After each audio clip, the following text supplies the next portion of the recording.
hey, I need to create a quote graphic for people that have talked about this particular topic.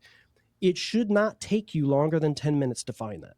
If it takes you 10 minutes to find a file, transcript where Kirk Nugent said this about this, you're doing it wrong. And so everyone's going to have their own kind of, way of organization. I use Dropbox is my sort of, software of choice, just because it just works for me.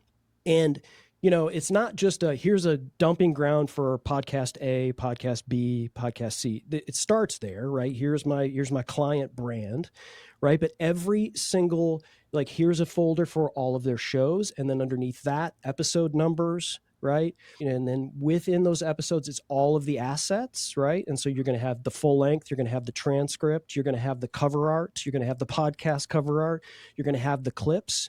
And then as you post those things, you're denoting where they're going, right? So when Victor Antonio puts one of the clips that I made for him on his Instagram, it's marked and we can see that it was done, so that I don't go, did I send him a piece of content that he never used? Right.